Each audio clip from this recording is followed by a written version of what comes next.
Tu n'as pas besoin d'être 100% guéri pour rentrer en relation. Souvent, on a tendance à croire que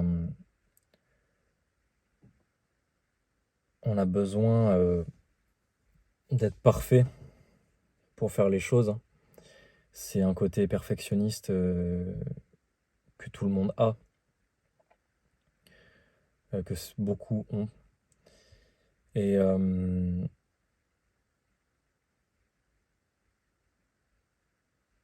quand on part dans un processus de guérison, souvent après une rupture, on a un temps où on va avoir envie de se retirer, d'être tout seul.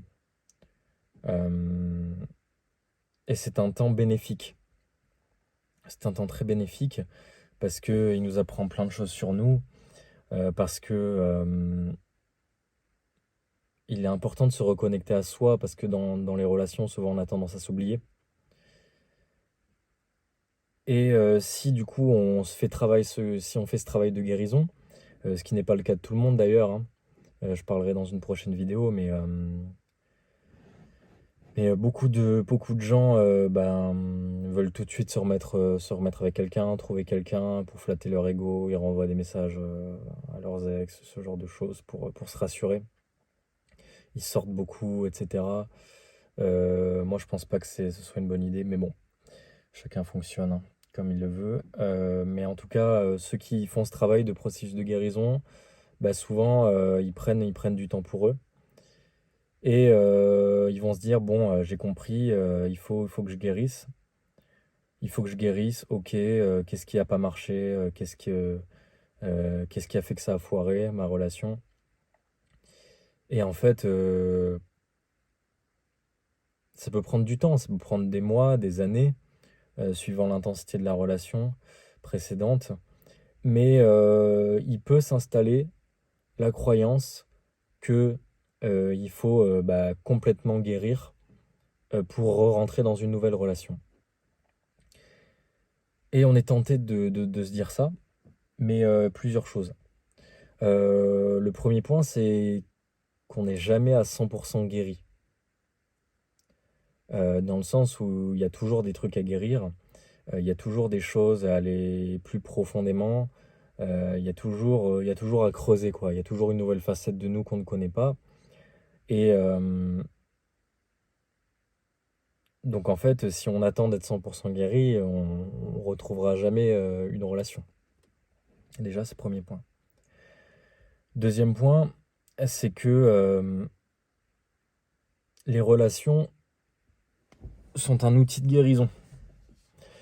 Donc en fait, rencontrer quelqu'un, c'est l'opportunité de découvrir un peu plus qui on est. Ok? Donc en fait, la personne que vous allez rencontrer va vous aider à guérir en fait.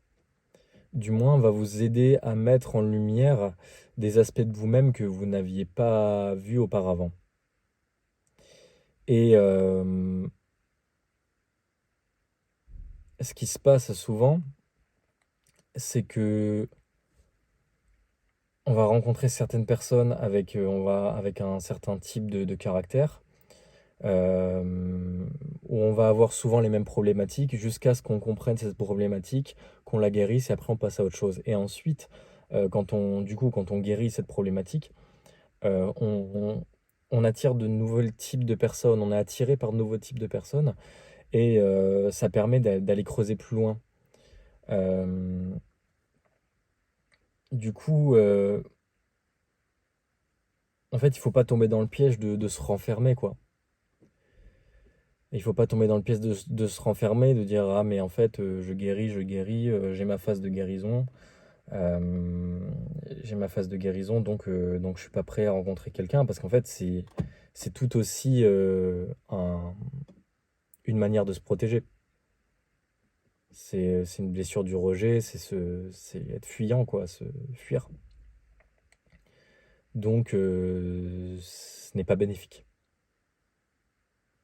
Ce n'est pas bénéfique.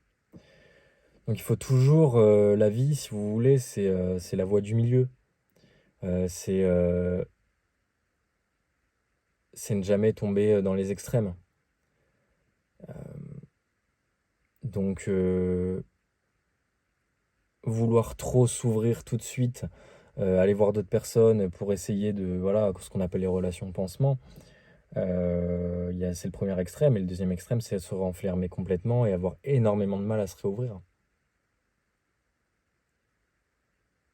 Et se donner l'excuse de la guérison pour rester fermé. Donc il faut faire attention à ce piège-là. Et faut avoir du discernement sur sa situation. Parce que sinon, en fait, on oscille toute notre vie entre deux états qui sont l'ouverture complète et le fermement, la fermeture complète, quoi. Il faut trouver le juste milieu partout. Et trouver ce juste milieu, bah, ça passe par, je le répète tout le temps, mais par la méditation, par la prière, par se retrouver soi et savoir de quoi on a besoin. En fait, c'est s'écouter, hein. La plupart du temps, on prend les mauvaises décisions parce qu'on ne s'écoute pas. On prend les décisions qui ne sont pas alignées avec nous parce qu'on ne s'écoute pas. On n'écoute pas notre corps. On n'écoute pas ce qu'on a vraiment envie, quoi. Notre cœur nous dit de partir, notre tête nous dit de rester. Et on écoute notre tête parce qu'on rationalise et on se dit mais non, on trouve des excuses. Ou notre tête nous dit de partir, notre cœur nous dit de rester. Enfin, on s'écoute pas, quoi. Donc il n'y a que vous qui pouvez savoir quand vous êtes prêt. Mais ayez du discernement entre ok, je suis encore dans ma phase de guérison, j'ai encore besoin de temps, et j'ai peur de me réouvrir. Parce que souvent, si vous voulez, vous rationalisez vos peurs avec des pensées. Mais ça marche pas en fait, parce qu'au bout d'un moment, ça éclate. Ok? Donc, tout ce que je peux vous dire, c'est d'être honnête avec vous-même et d'avoir confiance euh, en l'avenir, dans le sens où vous n'êtes jamais mort de rien.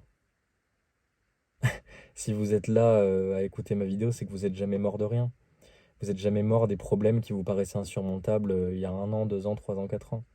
Et si les ruptures que vous avez eues, ouais, ça a fait mal, mais ça vous a fait grandir. Et aujourd'hui, bah, ça va quoi. Enfin, vous n'êtes pas mort. Donc soyez honnête avec vous-même. C'est le conseil du jour. Et puis même pas que dans les relations, quoi. Dans le travail, dans le personnel, l'honnêteté, il n'y a rien de plus, y a rien de plus beau, il n'y a rien de plus grand. Et l'honnêteté, c'est de l'amour de soi. C'est une forme d'amour de soi, l'honnêteté. Ah bah, ça c'est éteint. C'est le moment de finir la vidéo. Allez, merci d'avoir écouté. N'oubliez pas de vous abonner et de rejoindre la newsletter Thérapie des cœurs blessés pour rester plus en contact avec moi. Allez, merci, ciao.